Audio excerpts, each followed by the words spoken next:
Hello friends, आप सभी को welcome after a long time. ठीक है, बहुत दिनों बाद मैं वीडियो बना रहा हूँ। तो एक टॉपिक के साथ मैं बताऊँगा जो एक्चुअली हमारी एनसीईआरटीज़ में अब इतना ज़्यादा नहीं है, पर उसका क्वेश्चन कभी कभी आता है और पूछ लेते हैं और रिलेट करके क्वेश्चन आता है। एक्चुअली अगर मैं बात करूँ तो मैं बात किस चीज़ की कर रहा हूँ मैं आपको बता देता हूँ कि मैं बात करने वाला हूँ। एक चैप्टर आपने पढ़ा होगा, वैसे है ये 11th क्लास का। ठीक है, और 11th क्लास का अपनी जो बायोलॉजी है उसमें ये आपको मिलेगा चैप्टर नंबर 6 है, अभी नई बुक के अकॉर्डिंग भी। और चैप्टर का नाम अगर आपको थोड़ा ध्यान हो तो चैप्टर इसके अंदर नाम है इसका एनाटॉमी ऑफ फ्लावरिंग प्लांट।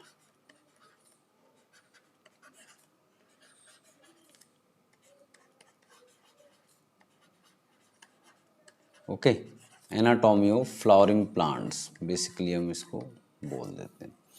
अब इसमें एक टॉपिक आता है जो कभी कभी जो क्वेश्चन थोड़ा सा दे रखा है बट अदरवाइज ये कंफ्यूज ज़्यादा कर देता है, तो थोड़ा सा उसको हम लोग यहाँ पे डिस्कस कर लेंगे। जो अपनी एनसीईआरटीज़ में इतना अच्छा डिस्कशन नहीं है, दे ही नहीं रखा ऑलमोस्ट, आप मान के चलें।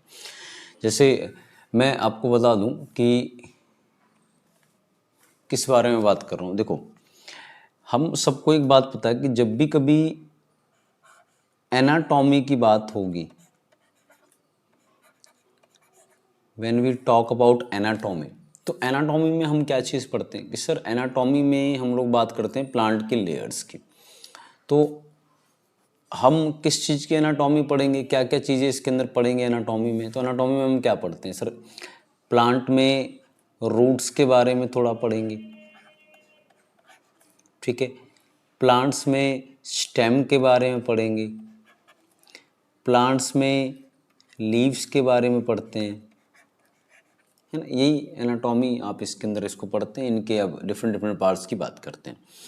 तो आपके पास कुछ कॉमन चीज़ क्या होती है कि अगर मैं इन सब में सबके अंदर एक कॉमन बात लेके चलूँगा तो क्या मिलता है आपको कि सर सबके अंदर आपके पास क्या कॉमनलिटी आएगी कि इन सब में प्लांट में अगर आप चलेंगे तो सबके अंदर आपको क्या चीज़ मिलेगी कि सर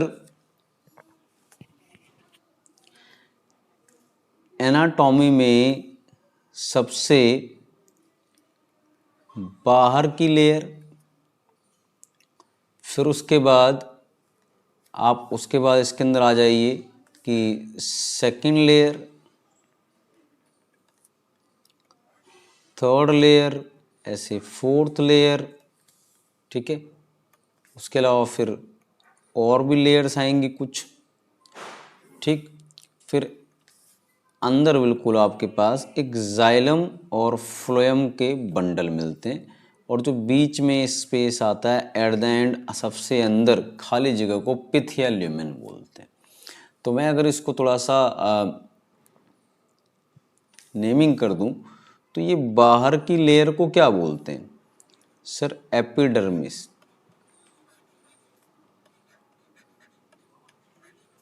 ओके सर, ये वाली लेयर को, सेकंड लेयर को क्या बोल रहे हैं, वाइट वाली, तो इसको आप बोल देते हैं हाइपोडर्मिस।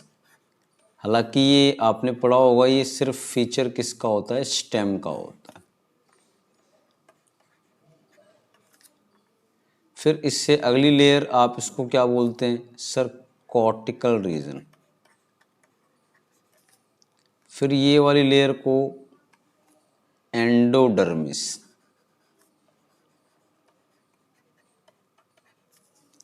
फिर ये वाली लेयर को पेरीसाइकिल। इस वाली लेयर को सर जाइलम। इस वाली लेयर को, ठीक है, ये उल्टा मैं कर दूं कि यहाँ पे ये जो लेयर है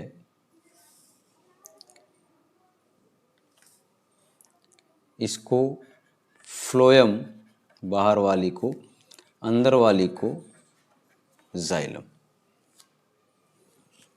ठीक है, और ये फिर पित्त आ गया। तो हम बेसिकली ये सारा सब में पढ़ते हैं, और आई थिंक ये भी चीज़ आपको थोड़ा आइडिया होगा कि सर ये जो तीनों लेयर होती हैं, ये वाली हाइपोडर्मिस, कॉर्टिकल रीजन और एंडोडर्मिस, इन तीनों को मिला के हम एक सिंगल लेयर बुलाते हैं कॉर्टेक्स। ठीक है, ये सारा पोर्शन आई थिंक ये क्लियर है कि भाई एनाटॉमी में जब आप बात करेंगे तो ये होता है, वो सिंपल है। फिर उसके बाद कि सर ये रूट और सॉरी स्टेम और लीफ वाले रीजन को हम एक सिंपल सा नाम बुलाते हैं, that is we call as shoot region. Okay, और शूट में शूट हेयर होंगे, रूट में रूट हेयर्स होंगे, ये सब कुछ आई थिंक क्लियर है। अब जो मैं यहाँ आपको बताने वाला हूँ वो क्या चीज़ बताने वाला हूँ, होता ये है कि जो ये रूट्स होती हैं, रूट्स के एंडोडर्मिस वाले रीजन में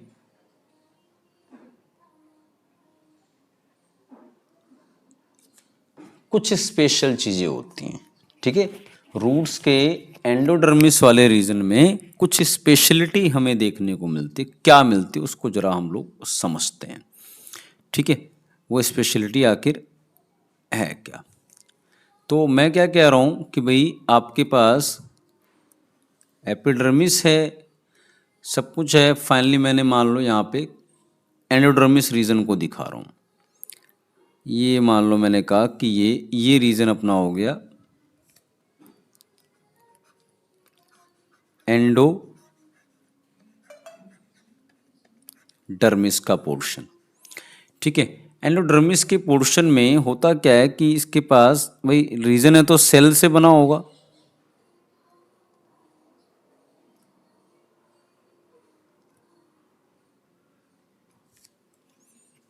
ठीक है, सेल से बना होगा पूरा रीजन। मान लो मैं एंडोडर्मिस का बोल रहा हूँ मैं, तो ये पूरा रीजन किससे बना होगा सर? सेल से बना होगा। ऊपर भी ये सेल वगैरह ही होते हैं सारे। ठीक है, अब देखो सबसे पहले एक चीज़ कि भाई मान लो ये पूरा मैंने एंडोडर्मिस रीजन दिखा दिया आपको, ये पूरा कवर कर दिया। अब एंडोडर्मिस रीजन जो है हर या किसी भी सेल की बात करेंगे तो पहले एक बात समझना है कि सर जो सेल होता है ना,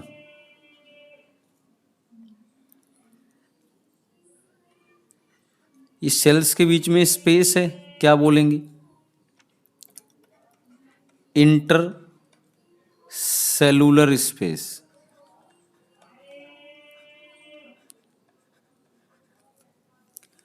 और कभी कभी ये सेल सेल आपस में कनेक्ट करते हैं, ऐसे दिखता नहीं है जंक्शन, जिससे ट्रांसपोर्ट होगा, इसको क्या बोलते हैं सर?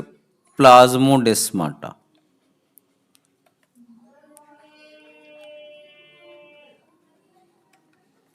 ट्रांसपोर्ट के लिए सेल के बीच में क्या है सर? कनेक्शन है, जिससे ट्रांसपोर्ट होगा।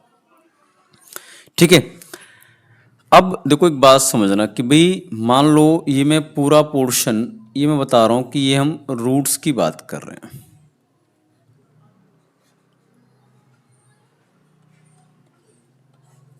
ठीक है, रूट्स की बात करें तो एंडोडर्मिस में मैं एक बात बता दूं, एंडोडर्मिस की जो ये सेल होती है ना,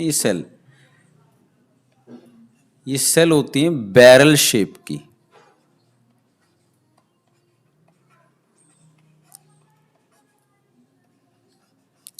बैरल आपसे पूछे क्या सर? ड्रम जैसा, ड्रम, कुछ सिलेंड्रिकल टाइप। ठीक है, इसकी सेल्स को बोलते हैं। अब रूट्स हैं तो रूट की एपिडर्मिस जो होगी, ये आपने पढ़ा होगा, रूट की एपिडर्मिस को हम लोग एक नाम बुलाते हैं एपिब्लेमा। और इस एपिब्लेमा के ऊपर सर क्या प्रेजेंट होंगे? Root hairs.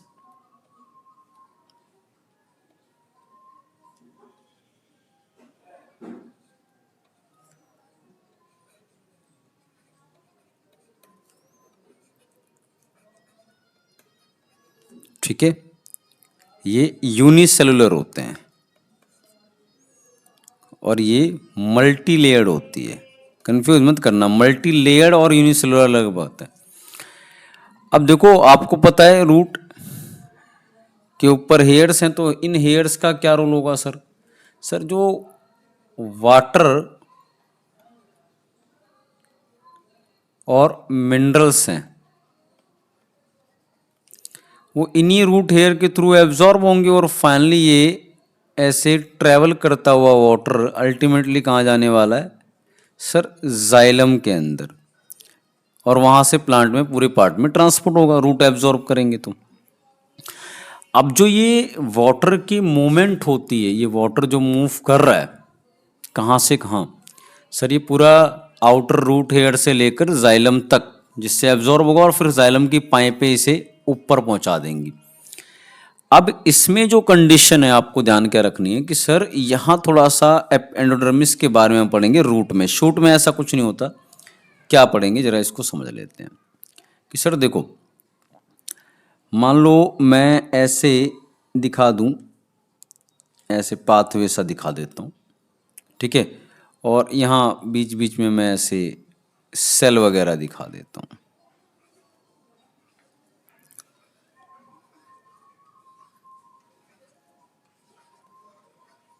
ठीक है, मान लो यहाँ एंड पे फिर कौन आ गया? जाइलम,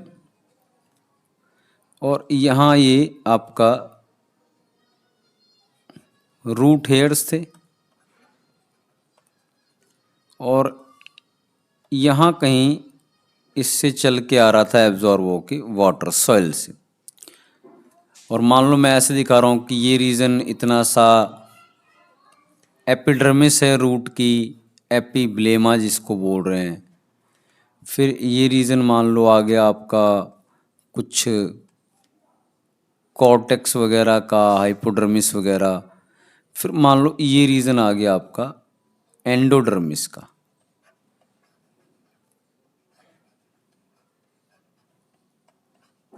ठीक है, अब होगा क्या इसमें थोड़ा ध्यान क्या रखेंगे कि सर जो ये वाटर है, वाटर दो तरह से मूव करता है। एक तो वाटर आया रूट हेयर से एब्जॉर्ब हुआ, और एब्जॉर्ब होने के बाद वाटर क्या होता है? सेल टू सेल चलता है,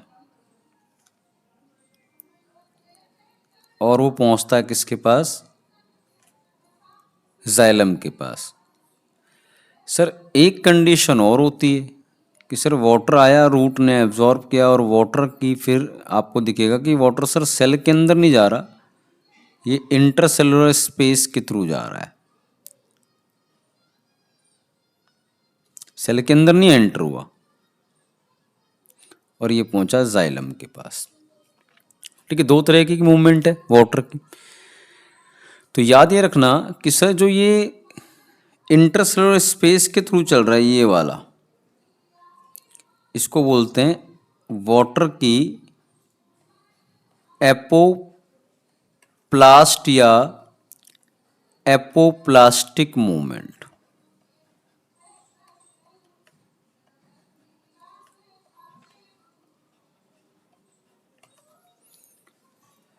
लेकिन अगर जो ये इंटरसेलुलर स्पेस के थ्रू या सॉरी प्लाज्मोडेस्माटा के थ्रू जा रहा है सेल टू सेल, इसको बोलते हैं सिम्प्लास्ट या सिम्प्लास्टिक मूवमेंट। वही सिम्प्लास्ट या सिम्प्लास्टिक मूवमेंट। ठीक है, तो मूवमेंट को दो तरह की मूवमेंट हुई, वाटर जो रूट्स में रूट हेयर के थ्रू पूरा जाइलम तक जाता है, तो दो तरह की मूवमेंट हुई। अभी ये सिलेबस में नहीं है, बट ये हमारे काम आने वाला है, कैसे इसको समझेंगे। ठीक है, ये मूवमेंट समझ में आती है। अब देखो सारी स्टोरी क्या होती है कि भाई आपके पास जो, मैं इस पे नेक्स्ट पे चलूँ, आई थिंक सिम्प्लास्ट और एपोप्लास्ट समझ में आती है बात। अब इसमें अगर नेक्स्ट पे जाएं तो भाई अपने पास क्या होता है कि ये जो सारे रीजन हैं एपिडर्मिस वगैरह के, और फिर फाइनली मान लो रीजन आ जाता है अपना पूरा, मैं उसको अलग से दिखा दूं, एंडोडर्मिस का रीजन आ गया।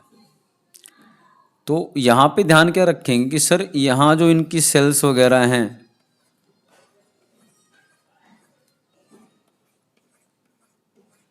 और उसके बाद ये इस वाले रीजन की सेल,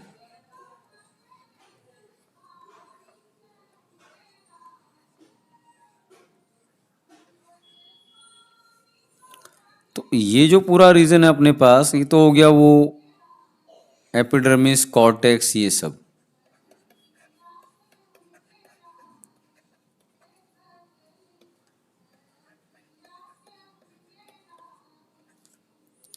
ये पूरा रीजन क्या हुआ, ये पूरा रीजन हो गया अपना एंडोडर्मिस।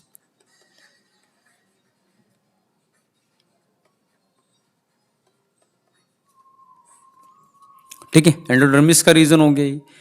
अब देखो होता क्या है कि एंडोडर्मिस वाले रीजन पर एक पूरी ऐसे इनकी सेल्स पे लेयर होती है,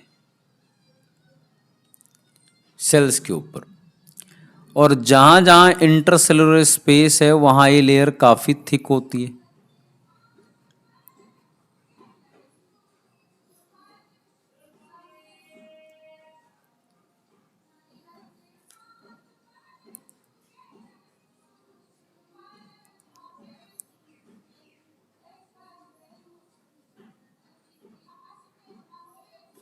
ठीक है, देख लो इंटरसेलुलर स्पेस जहाँ जहाँ, यहाँ है, यहाँ है, यहाँ है, यहाँ है, सेल्स के बीच का स्पेस।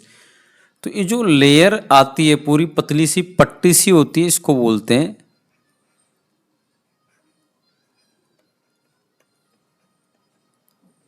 Casparian strip. स्ट्रिप मतलब पट्टी। और इसकी खासियत क्या होती है इस कैस्पेरियन स्ट्रिप की, कि ये ना वाटर से इम्परमेबल है, मतलब इसके थ्रू वाटर पास नहीं होगा।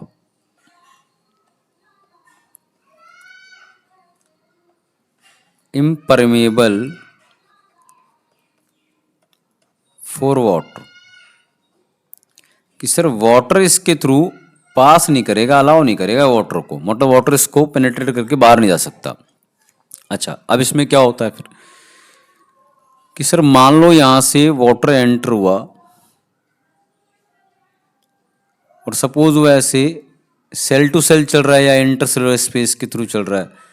ठीक है, अब मान लो लेकिन वाटर ऐसे एंटर हुआ, देखो जब सेल टू सेल चल रहा है तो उसको कोई प्रॉब्लम नहीं है, सेल के अंदर तो डायरेक्ट ऐसे घुस ही जाएगा, क्योंकि वहाँ कैस्पेरियन स्ट्रिप इतनी खास नहीं है। पर अगर यही ट्रांसपोर्ट चल रहा है मान लो आपका एपोप्लास्टिक वाला, जो इंटरसेलुलर स्पेस के थ्रू चल रहा है, तो जैसे ही यहाँ पहुँचेगा तो ये अलाउ नहीं करेगा। ये वाला एपोप्लास्टिक मूवमेंट थी और ये वाली सिम्प्लास्टिक मूवमेंट थी, तो ये अलाउ नहीं करेगी। तो अलाउ ना करने की, क्योंकि ये इम्परमेबल है, ठीक है, तो मजबूरन इस एपोप्लास्टिक को सेल के अंदर से जाना पड़ेगा। तो ये कैसा हो जाएगा अभी, सिम्प्लास्टिक। तो ध्यान क्या रखना है कि सर कैस्पेरियन स्ट्रिप जो कि इम्परमेबल होती है वाटर के थ्रू, वो जब भी, जो कि एंडोडर्मिस रीजन का फीचर है, जब भी एपोप्लास्टिक मूवमेंट आती है तो उसके बाद सारे मूवमेंट कौन से होते हैं, बस सिम्प्लास्टिक, क्योंकि वो कैस्पेरियन स्ट्रिप अलाउ नहीं करती एपोप्लास्टिक को। तो सिम्प्लास्टिक ही रहता है, अंदर ही जाएगा। पर एपोप्लास्टिक वाला ये कॉर्टेक्स तक तो ठीक चलता है, पर जैसे ही ये रीजन आएगा तो यहाँ पे कैस्पेरियन स्ट्रिप होती है इंटरसेलुलर स्पेस पे, तो इसलिए अलाउ नहीं करेगी, तो मजबूरन अब उसको भी कहाँ जाना पड़ेगा, सिम्प्लास्टिक होगी। मतलब एंडोडर्मिस से लेकर जाइलम तक सारे मूवमेंट सिर्फ कौन सा होता है वाटर का, सिम्प्लास्टिक वाला। तो ये रोल है कैस्पेरियन स्ट्रिप का, थोड़ा मूवमेंट फास्ट करता है, मतलब ये अलाउ नहीं करता वाटर के इंटरसेलुलर स्पेस के मूवमेंट को। थोड़ी सी बात ये ध्यान रख लेना कि जब ये एपोप्लास्टिक मूवमेंट सिम्प्लास्टिक में कन्वर्ट होती है, तो जिन सेल्स के थ्रू ये ट्रांसपोर्ट चल रहा है, इन सेंस कि मैं ये जो एंडोडर्मिस की रीजन की सेल्स हैं जो पास करेंगी, अलाउ करेंगी वाटर को एपोप्लास्टिक से सिम्प्लास्टिक होने के लिए, तो इन सेल्स को हम एक नाम लिखते हैं, क्योंकि ये पास कर रही हैं, we call them as passes cell. ठीक है, अब एक बात और ध्यान रखें कि सर ये एंडोडर्मिस पर कैस्पेरियन स्ट्रिप सर सिर्फ रूट में होगा, ताकि वाटर की मूवमेंट को कंट्रोल या अलाउ किया जा सके। आपको पता है कि शूट जिसमें स्टेम और लीफ आ रही हैं, सर वहाँ तो वाटर एब्जॉर्ब भी नहीं होगा बाहर से, वाटर एब्जॉर्ब खाली कहाँ होता है सर, रूट के रीजन में होता है। इसलिए कैस्पेरियन स्ट्रिप किसका फीचर, बस एंडोडर्मिस ऑफ रूट्स। क्लियर है? आई होप ये बात आपको समझ में आ गई होगी। That is about this particular topic which is not mentioned और given in our NCERT, just only endodermis and Casparian strip inside NCERT. So apoplastic और सिम्प्लास्टिक अगर आप पढ़ते हैं तो उससे थोड़ा आपको क्लियर होता है इसका रोल क्या है और ये स्पेशल फीचर रूट्स का ही क्यों है। Okay, thank you.